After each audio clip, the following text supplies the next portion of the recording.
రాన్ నారాయణ రాన్. భూమిపై ప్రతి ఒక్కరూ కలిసికట్టుగా ఉండగలిగే విధంగా ఒక రాజ్యాంగం తయారు చేయాలి. అక్కడ అన్ని మతాలు, కులాల వారు సమానంగా ఉండాలి. ఎటువంటి కులభేదాలు, ఉన్నతతనపు భావాలు ఉండకూడదు. ఇవన్నీ మనం ప్రకృతిలో నుండి ఎందుకు నేర్చుకోవడం లేదు? ప్రకృతిలో ఉన్న విధానంలానే రాజ్యాంగం అమలులోకి ఎందుకు రాకూడదు? ఉదాహరణకు, పగలు రాత్రి మారుతుండటం, సూర్యుడు, చంద్రుడు, నక్షత్రాల క్రమం, ఇవన్నీ కూడా మన జీవన విధానంలో ఎందుకు ఉండకూడదు? మనమంతా మన సమస్యలతో బాధపడుతుంటాం, కానీ పరిష్కారం మన అందరితో కూడానే ఉంది. మరి మనం దానిని ఎందుకు అమలు చేయడం లేదు? అందరికీ తెలుసు. అందరూ చదివినవారు, అర్థం చేసుకునే వారే.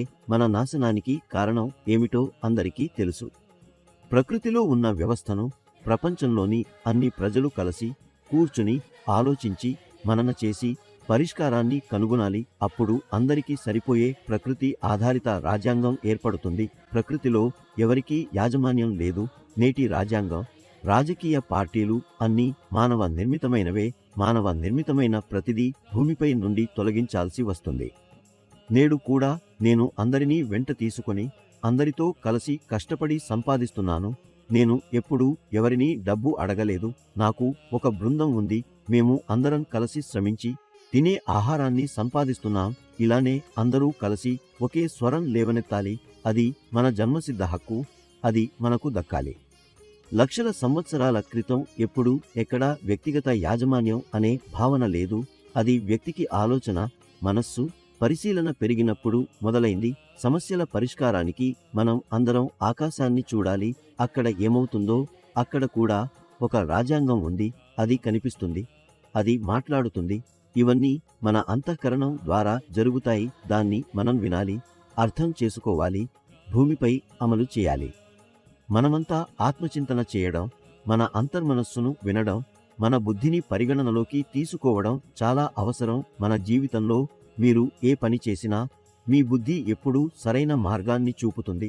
అందుకే ఎల్లప్పుడూ మీ బుద్ధిని వినాలి, మీ అంతర్మనాన్ని వినాలి. ఇప్పటి పరిస్థితుల్లో ప్రతి మనిషి ఆనందాన్ని, శాంతిని వెతుకుతున్నాడు. దాన్ని పొందేందుకు మేమంతా తలెత్తకుండానే తిరుగుతున్నాం. కానీ మనం మరిచిపోతున్నాం ఈ ఆనందం, శాంతి మన లోపలే ఉన్నాయన్న విషయాన్ని. మీరు రాన్ నారాయణ రాన్ అనే నామంతో మాత్రమే మీరే కలుపుకోవాలి. అప్పుడు చూడండి జీవితం ఎంత శాంతిగా మారుతుందో. భూమిపై మానవులచే సృష్టించబడిన మతం కొన్ని వ్యక్తుల స్వార్థం కోసం మాత్రమే రూపొందించబడింది.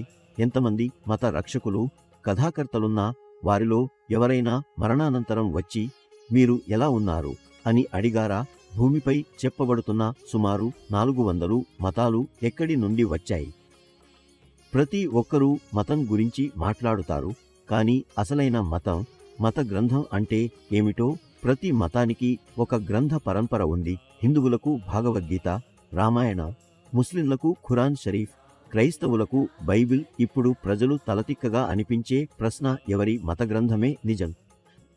భూమిపై అందరూ మానవులుగానే పుట్టారు, కానీ మానవులే ఎన్నో మతాలను తయారు చేసి అందరినీ విడదీశారు. ప్రతి వ్యక్తి తన మతానికి చిక్కుకుని తన స్వార్థాన్నే చూస్తున్నాడు. కానీ మా మహాగురు బాలక బ్రహ్మచారి గారి ప్రకారం గొప్ప మతం అనేది ఆకాశం. అందులో నుండే ఈ సృష్టి ఉద్భవించింది. మరియు అత్యంత గొప్ప మత గ్రంథం అనేది రాన్ నారాయణ రాన్. ఆ గ్రంథంలోని ప్రతి పుట బ్రహ్మాండంలో ఉన్న గ్రహ నక్షత్రాలు, ఈ భూమిపై ఉన్న సుమారు 800 కోట్ల ప్రజల శరీరాలు రాన్ నారాయణ రాన్ అనే ధర్మగ్రంథం నుండే ఏర్పడ్డాయి. అందులో పంచభూతాలు సమ్మిళితంగా ఉన్నాయి.